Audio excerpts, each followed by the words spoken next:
अस्सलाम वालेकुम नाज़रीन। प्रोग्राम आज मुबारक के साथ अब्दुल कयूम साहब हमारा साथ देंगे स्वीडन से, और उनसे पूछेंगे कि जनाब हालात किस तरफ जा रहे हैं पाकिस्तान के, और क्या होने वाला है और क्या हुआ है अभी तक। जी सर, आपने सवाल तो सुन ही लिया।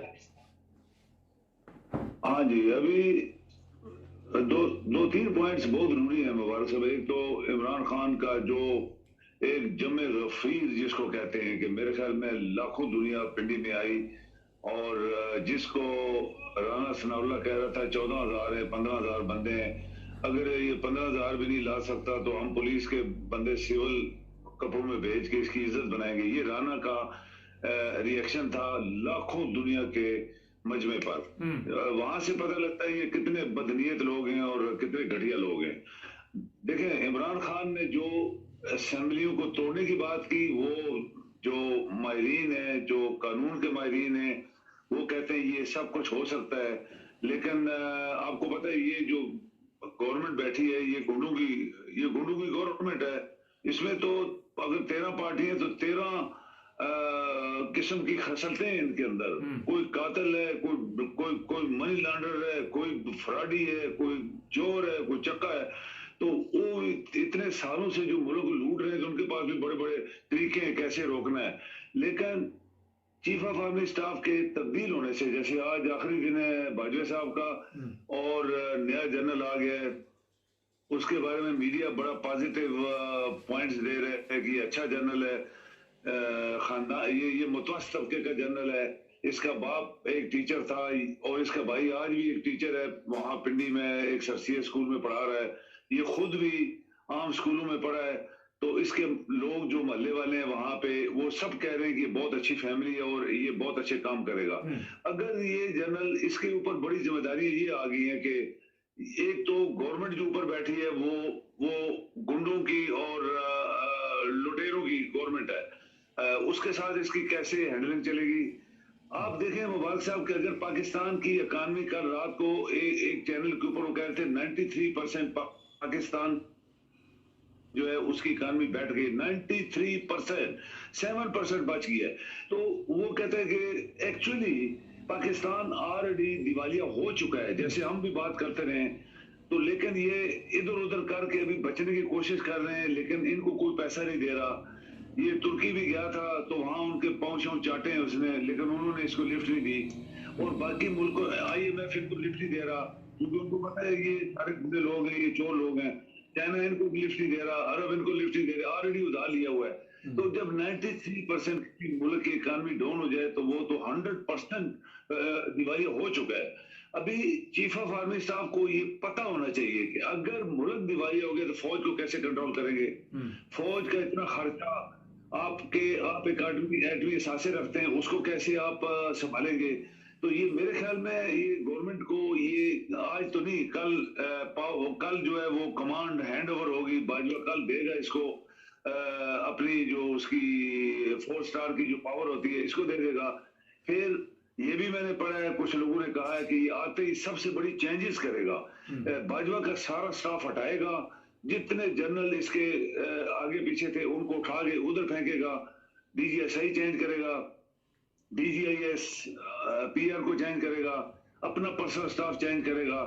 तो बहुत अच्छी बिगिनिंग की हम तवक्को कर रहे हैं। पाकिस्तानी कौम चूंकि इतनी मायूस है, तो वो तवक्को कर रहे हैं कि शायद ये नए चीफ ऑफ आर्मी स्टाफ के आने से पाकिस्तान में काफी सारी चीजें सुधरने वाली है। अच्छा, ये तो नए आने का तो बाद में है। अभी मसला जो इमरान खान ने कहा कि हम इस्तीफे दे रहे हैं, हम ख़त्म कर रहे हैं असम्बलियाँ, बिल्कुल ही इस्तीफे नहीं, असम्बली ही ख़त्म कर रहे हैं।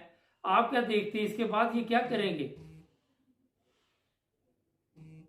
असेंबलियां खत्म करने से, रिजाइन, जब असेंबली टूट जाएगी, पहली बात है कि असेंबली टूटने से प्रेशर पड़ेगा गवर्नमेंट के ऊपर, इलेक्शन कमिश्नर के ऊपर, कि जब असेंबली नहीं रही तो फिर कैसे पंजाब चलेगा। तो लेकिन वो बड़े गुंडे हैं, वो तो उनको बड़े तरीके आते हैं। कल कोई टीवी पे बक रहा था कि जी हम तो गवर्नर राज लगा देंगे, ये कर देंगे, वो कर देंगे। तो लाजमी बात है कि इमरान खान की जो लीगल टीम है वो इसके ऊपर डिटेल से चेक करेंगे, डिटेल से सोचेंगे और फिर इसके ऊपर प्रैक्टिकली काम करेंगे कि ये ना हो कि जैसे नेशनल असेंबली से इन्होंने रिजाइन दे दिया तो वो अपनी बैठ गए वहां पे और अभी तक बैठे हुए हैं। अगर पंजाब असेंबली से ये खुद रिजाइन करते हैं तो दूसरी पार्टी हुकूमत ले लेगी, उनके बंदे भी हैं 50%, तो वो मसला बन जाएगा हमारे लिए, बहुत बड़ा मुल्क के लिए। इसके लिए मेरे ख्याल में ये लीगल टीम उनकी काम कर रही होगी और chief of army staff pressure डाल सकता है कि देखें अगर सियासी हालात मुल्क के अंदर इस्तेकाम में नहीं होते तो मुबारक साहब आपके मसल्ह अफवाज, आपका मुल्क, आपकी इकानमी बैठ जाएगी और आपका मुल्क नहीं चल पाएगा और ये सारा प्रेशर मसल्ह अफवाज के ऊपर जाएगा। वो खर्चा कहां से लेंगे, पैसे कहां से लेंगे? तो मेरे ख्याल में इसके ऊपर ये जो नई टीम है मसल्ह अफवाज की अभी बनने वाली, आज या कल बन जाएगी, तो वो इसके ऊपर गवर्नमेंट को प्रेशर डाल के इलेक्शन करवाएंगे, ये मैं भी सोच रहा हूँ। अच्छा, एक बड़ा मसला बना हुआ है कि जो चीफ ऑफ आर्मी स्टाफ मौजूदा हैं उनके ऊपर इल्ज़ाम हैं, ISPR उनके हक में बड़ा आके बातें शातें कर रहा है कि ये भी तो नहीं उसके साथ मिला हुआ, दोनों तो नहीं डकैत। ISPR देखिए वो एक असल में आप हैरान होंगे मुबारक साहब, ये एक ब्रिगेडियर की पोस्ट होती थी, फिर उसको मेजर जनरल बनाया गया, अभी लेफ्टिनेंट जनरल बना दिया गया। ये ISPR तीनों सर्विसेज की होनी चाहिए, लेकिन आपने कभी देखा है कि कभी एयरफोर्स का कोई नाम नहीं लेता, नेवी का नाम ही लेता, ये सिर्फ आर्मी का नाम लेते हैं। ये है इंटर सर्विसेज इसको कहते हैं कि तीनों सर्विसेज की ये एक डिपार्टमेंट है जो सिर्फ आर्मी के नीचे नहीं होना चाहिए, लेकिन ये सिर्फ आर्मी वाले इसको इस्तेमाल कर रहे हैं। और बाजवा साहब चूंकि चीफ ऑफ आर्मी स्टाफ है, वो ISPR का जो भी जनरल होगा उसको जो लिख के देगा या हुक्म देगा वो पढ़ देगा या आगे पास कर देगा या मीडिया को दे देगा, उसकी अपनी कोई वैल्यू नहीं है, उसकी कोई पावर भी नहीं है। लेकिन बाजवा साहब के जाने से नया चीफ ऑफ आर्मी स्टाफ अपनी पूरी टीम लाएगा अपने पूरे दफ्तर में। उसका जो दफ्तर है पहले वहां पे उनका जो मिलिट्री सेक्रेटरी होते हैं और उसके पर्सनल स्टाफ ऑफिसर होते हैं और सब लोग हटाएगा, नए लगाएगा। GHQ पूरा चेंज हो जाएगा, GHQ में सब नए जनरल आएंगे। ये जो बाहर कोर कमांडर बैठे उनको इधर लाएगा, इनको बाहर फेंकेगा उधर, और DGSI भी कह रहे चेंज हो जाएगा, ये सब चेंज हो जाएंगे। फिर इसकी ग्रिप आएगी पूरे आर्मी के ऊपर, तो ये फिर फैसले करेगा ना। इसने हुकूमत, इसने 3 साल आर्मी का कमांडर रहना है, तो इसने फैसले करने हैं बड़े सख्त और मुल्की इंटरेस्ट में फैसले भी करने हैं। जैसे आप देख लें कि जो पॉलिटिकल इंस्टेबिलिटी है पाकिस्तान के अंदर और उसकी वजह से इकोनॉमिक इंस्टेबिलिटी टोटल 93% पे चली गई है, तो ये सारी चीजें आर्मी का चीफ कोई सोया नहीं होगा, उसके ऊपर प्रेशर आएगा, फौज कैसे चलेगी, तो इसके ऊपर वो सीरियसली सोच रहे होंगे। लेकिन हमें 1-2 दिन और इंतजार करना पड़ेगा। एक बड़ा मसला बन गया है, ये इंटरनेशनल मीडिया भी ये बात उठा रहा है कि चीफ ऑफ आर्मी स्टाफ के पास इतनी दौलत कहाँ से आई, और ये भी इतला है कि खैर से ये जाने वाले हैं पाकिस्तान से। आप क्या समझते हैं कि इसका एहतसाब होना चाहिए? नए चीफ ऑफ आर्मी स्टाफ को कुछ पूछना चाहिए, जनाब किधर से आई ये पैसे, हम भी इधर ही थे, हमारे पास तो अरबों नहीं आए, आपके पास कैसे अरबों आ गए? बिल्कुल सही है। देखिए दुनिया में मुबारक साहब हर जगह एहतसाब होता है। प्रेसिडेंट ट्रंप को किस तरह उन्होंने घेरा, तुम्हारे पास ये फलां वो फलां, तुमने किधर से लाए ये पैसा, कि तुमने खाया। बड़े बड़े मुल्कों में होता है। आप देखें कोरिया के सदर को जेल में डाल दिया था उन्होंने, उसने रिश्वत ली थी, पैसा उसने खाया था। इस तरह दुनिया में बड़ी मिसालें हैं हमारे पास। तो चीफ ऑफ आर्मी स्टाफ जो पाकिस्तान का है, ये कोई आसमान से उतरा वो फरिश्ता तो नहीं है। अगर वहां पे असल बात यह है कि आपका रूल ऑफ लॉ चूंकि पाकिस्तान में कमजोर नहीं है बल्कि है ही नहीं है, तो रूल ऑफ लॉ जब इतना कमजोर है तो तभी तो जनरल शेयर होते हैं ना। अभी ये बात अभी जो मुबारक साहब जो चल रही है कि नया चीफ ऑफ आर्मी स्टाफ आ गया तो लोग इसकी तारीफें करते जा रहे हैं, ये हो जाएगा वो हो जाएगा, बहुत अच्छा फला। आर्मी के जनरल को इतनी ज्यादा हवा देने से क्या होता है कि वो फिर वो अपनी वो जो उसके पावर होती है शायद उससे ऊपर वो उड़ना शुरू कर दे। और ये हमारे मुल्क में सबसे बड़ी एक कमजोरी है कि लोग आर्मी के चीफ को पावर देना शुरू कर देते हैं, अपने आइन को भूल जाते हैं, सदर को भूल जाते हैं, वज़ीर-ए-आज़म को भूल जाते हैं और सारे अदारों को भूल जाते हैं, सिर्फ आर्मी की चीफ को उठाना शुरू कर देते हैं। लेकिन ये बड़ी अच्छी फैमिली का इंसान है, ये अच्छी फैमिली का इंसान है, ये अच्छा पाकिस्तान का सर ये काम सवाल करेगा। पैदा नहीं होता कि सब ये, लोग यही कह रहे हैं। सर ये अच्छा आदमी है, मगर ये सारा कुछ तो आर्मी ने खराब किया ना। तो आर्मी पे इल्जाम आ रहा है कि इनकी वजह से ये जो डाकू चोर हमारे पे आ गए।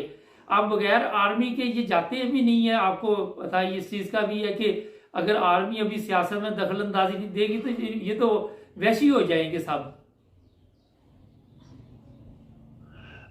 होपफुली मुबारक साहब, हम लोग ये कह सकते हैं कि जो बाजवा का पीरियड था वो ओवर हो गया। कल वो हैंड ओवर कर दिया, आज उसका आखिरी तारीख है आर्मी के अंदर, और नया कमांडर ऑलरेडी बन गया है। कल हैंड ओवर करेगा पावर, और इसके बाद फिर जब पावर मिलती है, जब आप फर्ज करें आपकी एक जिम्मेदारी, आपको एक चीज दी जाती है कि अभी नया आप नए सदर हैं इस मुल्क के, या नए वजीर आजम है, या नए कमांडर हैं, तो आपने फिर अपनी प्लानिंग करनी होती है। मैंने कैसे इस मुल्क को चलाना है, फौज को कैसे चलाना है, कौन कौन लोग थे जिन्होंने इस मुल्क के अंदर ये सारी गड़बड़ की हुई थी, तो वो उसकी पावर हाथ में आएगी तो वो सब कुछ करेगा। लेकिन हमें बाजवे के लिए जो आपने सवाल किया था उसके ऊपर तो 100% आर्मी के अंदर ही जो कानून बने उसके मुताबिक उसको पकड़े जाए और उससे पूछा जाए कि तुम्हारे पास खरबों रुपए कैसे आ गए, चीफ ऑफ आर्मी साहब की तनख्वाह कितनी होती है और उसकी फैसिलिटीज क्या होती हैं, और इससे पहले कोई खरबपति नहीं बना, तुम कैसे बन गए हो। तो ये सारी चीजें फौज कर सकती है।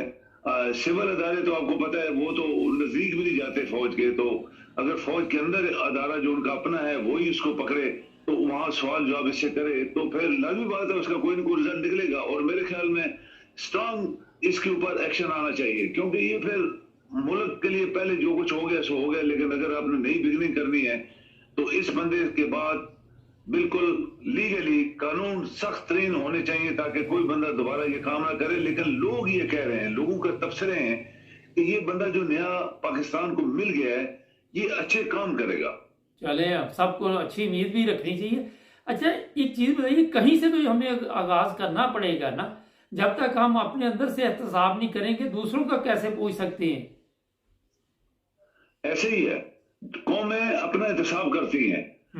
जैसे यूरोप ने तरक्की कर ली, अमेरिका, बरतानिया, ऑस्ट्रेलिया, जितने डेवलप्ड कंट्री, इन्होंने एहतसाब का सिस्टम बड़ा स्ट्रांग रखा हुआ है और इधर कोई बचता नहीं है।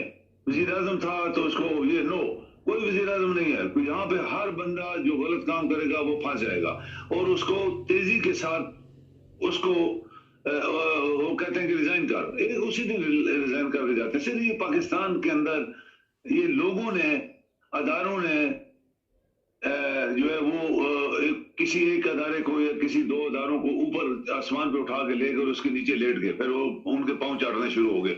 जबकि फौज का काम होता है कि अपने मुल्क की बॉर्डरों की हिफाजत करे, सिक्योरिटी बॉर्डर्स के ऊपर एक्सटर्नली और इंटरनली पाकिस्तान को बचाने के लिए वो फौज बनाई जाती है और फौज के जनरल रात दिन उसी के लिए काम करते हैं। ये सियासत के अंदर जो माशाल्लाह लगे, और यही सियासतदान, मुबारक साहब आपको पता होना चाहिए, यही सियासतदान जर्नैलों के घरों में जाते हैं, उनकी मिन्नतें करते हैं, माशाल्लाह लगा। ये जो अच्छा, यहाँ पे टाइम जरा कम है। ये मुल्ला कहते हैं कई दफा जाके चीफ ऑफ आर्मी स्टाफ को चोरी छुपे मिला है, माशाल्लाह लगा दे, इनको उठाओ। तो ये इस तरह फिर वो जनरल जो होते हैं उनका हवा उनके अंदर आ जाती है कि ओ मैं तो पता नहीं क्या चीज हूं, मैं तो आसमान पे उड़ सकता हूं। तो ये इस तरह सियासतदानों ने आर्मी के जनरल्स को खराब किया, पाकिस्तान के हालात को डुबोया, और आज जिस डगर पे हम फिर रहे हैं या घूम रहे हैं ये उसी का नतीजा है। अगर आप कंट्रोल कर लें, आप अगर आपकी सुप्रीम कोर्ट या ये रूल ऑफ लॉ स्ट्रांग हो जाए, हर किसी को खींचे, मुबारक साहब कोई सिविलियन, मैं आपको बात अभी करने वाला हूं, कोई सियासतदान आर्मी के किसी जनरल से नहीं मिल सकता, ये कानून है। कोई बाहर का वीआईपी बगैर गवर्नमेंट ऑफ पाकिस्तान की इजाजत के चीफ ऑफ आर्मी स्टाफ या जनरल से नहीं मिल सकते, ये कानून है। कोई दुनिया का वीआईपी बगैर पूछे किसी आपकी डिफेंस इंस्टॉलेशंस की विजिट नहीं कर सकता, ये कानून है। लेकिन जो कुछ आपके सामने जो कुछ हुआ इस मुल्क में, कोई किसी से पूछता ही नहीं था। सियासतदान रात को घर पे खाना खा रहे होते थे, वहीं साजिशें करते थे, और जनाब ये सब कुछ हुआ इमरान के खिलाफ भी। तो ये पहले कानून होते थे कि कोई बंदा भी जो मिलने जाएगा इजाजत लेगा मिनिस्ट्री डिफेंस, प्राइम मिनिस्टर, सदर से, और अदारों से, तब जाके किसी आर्मी चीफ से बात करेगा। और जो बात होती थी वो टेप होती थी, और टेप पूरी प्रेजेंट की जाती थी प्रेसिडेंट प्राइम मिनिस्टर को, ये दोनों के आपस में बात हुई है, ताकि ये ना हो कि मुल्क के खिलाफ कहीं साजिश कर रहे। ये पहले होता था, ये मेरे ख्याल में इसके अच्छा ये बताइए इसके सर, बाद टाइम कम है, कर दिया था। ये बताइए कि इमरान खान ने इनको मौका ही नहीं दिया कि ये कोई मार्शल लॉ लगाते या ये कोई ऐसा काम करते। इमरान खान ने बड़े अच्छे तरीके के साथ खेला मेरे ख्याल में। सही बात है, इमरान ने बहुत अच्छे तरीके से खेला, लेकिन जिस तरह उसके खिलाफ खेल हो गया, बन गया, अंदर अंदर साजिश हो रही थी, मेरे ख्याल में इमरान खान ने गलती की है। मुबारक साहब, आप भी एग्री करेंगे।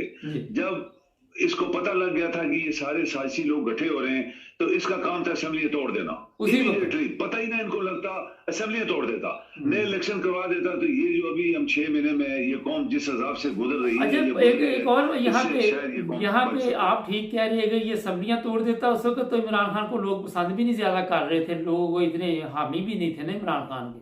ये तो बाद में सारा उसकी मकबूलियत में जो इजाफा हुआ है। मेरे ख्याल में इमरान के अंदर, इमरान को लोग पसंद करते हैं, और ये इनके खिलाफ ये जो बयानिया अभी शुरू हुआ है, इससे क्या मुल्क कितना, देखे ना मुल्क को कितना नुकसान हो गया। ये चोर आगे बैठ गए हैं, इन्होंने मुल्क को तबाह कर दिया, आपकी हर चीज बेड़ा गर्क हो गया। और अगर वो पहले असेंबली तोड़ देता, इलेक्शन 3-4 महीने का पीरियड होता है, वो इमरान को फिर भी लोग वोटें देते। लेकिन जो आज हालात हैं, इनका कोई पता नहीं है कल इलेक्शन करवाएंगे नहीं करवाएंगे, या चीफ ऑफ आर्मी स्टाफ की बात मानेंगे या नहीं मानेंगे, हमें क्या पता। ये गुंडे लोग हैं, ये तो बहुत गुंडे लोग हैं, ये तो बहुत इनको गुर आते हैं, इनकी जड़ें बहुत जमीन के नीचे हैं। इनको उखाड़ने के लिए मुबारक साहब बहुत कुछ चाहिए पाकिस्तान के अंदर। बहुत शुक्रिया सर आपका, बहुत thank you ji. Okay ji, thank you. नहीं, बहुत कुछ चाहिए, अब आएगा कहाँ से बहुत कुछ, ये अल्लाह बेहतर जानता है। सब कुछ चाहिए तो पाकिस्तान में बहुत कुछ। हमारी भी ये ख्वाहिश है कि पाकिस्तान ऐसे ही हो जैसे यूरोप में लोग ज़िंदगी गुजारते, मगर बिल्ली के गले में घंटी कौन बांधेगा, ये एंड पे एक सवाल रह जाता है। हमारे चैनल को सब्सक्राइब करें, जुड़े रहें।